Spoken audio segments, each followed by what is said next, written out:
네, 본 강의는 미래배서 중심이 돼서 소프트웨어 중심이 되는 사회가 도래하기 때문에 소프트웨어 관련된 생각을 어떻게 바로잡고 도전할 수 있는 그런 마인드를 하는 교육입니다. 특히 소프트웨어 제값 받기, 제값 주기를 강조하는 차원에서 오늘 강의를 할 계획입니다.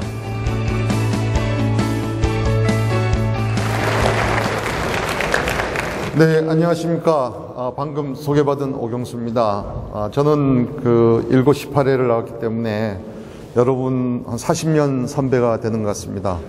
소프트웨어가 어떤 것이고 소프트웨어가 왜 중요하고 우리 사회가 소프트웨어 중심 사회가 돼가고 있고 앞으로 소프트웨어는 제값을 받고 제값을 주는 그런 귀중한 정보 자산이라는 것을 다시 한번 인식시키는 시간을 한 50% 갖겠습니다.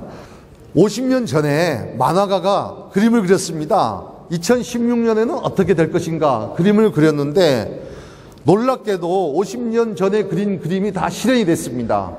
이게 태블릿 PC, 스마트폰, 태양열 주택, 전기자동차, 아직 달나라로 수학여행을 가진 않았지만 앞으로 이게 구글이라든가 아마존에서는 계획하고 있습니다. 이런 그림을 그린 것처럼 50년 전의 미래를 내다본 그림이 이겁니다. 그런데 앞으로 10년 있으면 여러분이 상상할 수 없는 미래가 도래할 것 같습니다.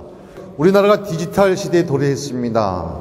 우리나라 국민의 80%가 넘는 분들이 다 핸드폰을 갖고 있고 초고속망을 쓰고 있고 그 다음에 온라인 광고 시장이 되고 그 다음에 멀티미디어 시대가 돼가지고 텔레비를 집에서 보는 것이 아니라 핸드폰을 통해서 보는 이러한 디지털 시대에 우리가 도래해서 살고 있습니다. 그러면 이러한 디지털 시대에 스마트 시대에 우리가 어떠한 생각을 갖고 해야 되느냐? 그건 발상의 전환, 경쟁을 계속 되니까 새로운 생각과 변화를 해야 될 것 같습니다.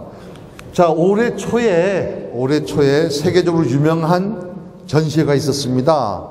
CS 전시회였는데 그게 전자제품 전시회입니다. 칼라 텔레비라든가 냉장고, 전자레인지 이러한 가전쇼인데 최근에 가전제품은 다 사라지고 컴퓨터를 중심으로 모든 게 재편됐습니다. 그래서 이게 올해 가장 큰 뉴스입니다.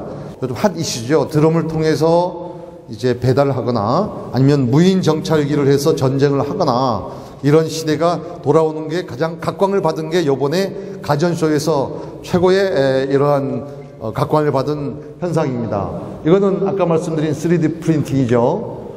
그 다음에 사물 인터넷이라는 것은 냉장고든 텔레비든 그 다음에 책상이든 걸상이든 다 인터넷 주소가 돼 있어가지고 그 인터넷 주소가 된 사물과 인간과의 서로 교류하고 교감할 수 있는 게 사물 인터넷 시대입니다.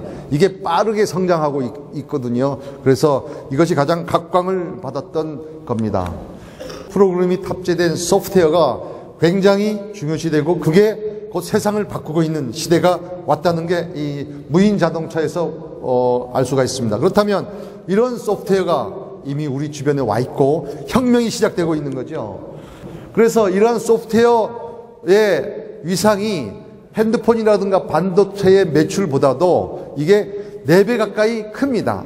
그러니까 우리나라를 이끌고 있는 현재의 삼성전자라든가 LG전자의 그러한 어떤 가전이라든가 반도체라든가 그 다음에 핸드폰 이것보다도 그 속에 있는 소프트웨어가 4배 이상 증가하고 있습니다. 마찬가지 세계적인 추세도 이렇게 증가하고 있기 때문에 소프트웨어를 관심을 갖는 것이 매우 중요하다고 할 수 있습니다.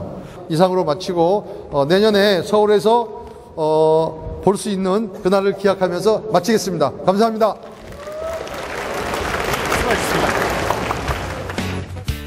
네, 소프트웨어 중심 사회가 도래한다는 것에 대해서 학생들이 많은 이해를 하는 것 같았고 특히 앞으로 사회생활을 하거나 대학에 갔을 때 어떤 자세를 갖고 도전을 하느냐 그런 것에 대해서 많은 공감을 하는 것 같습니다. 그런 공감을 바탕으로 학생들이 대학에 가거나 사회에 진출한다면 굉장히 큰 우리나라 인물이 될 수도 있고 특히 제가 모교의 선배로서 자랑스러운 학생들을 바라볼 때 큰 꿈을 가지고 성장할 수 있도록 이런 기회가 있었다는 것은 모두 뿌듯하고 학생들도 굉장히 뿌듯하게 생각하는 것 같습니다. 이번 강의를 통해서 소프트웨어가 다양한 면에 쓰인다는 것을 알게 되어서 정말 뜻깊은 시간이었습니다. 일과 팀!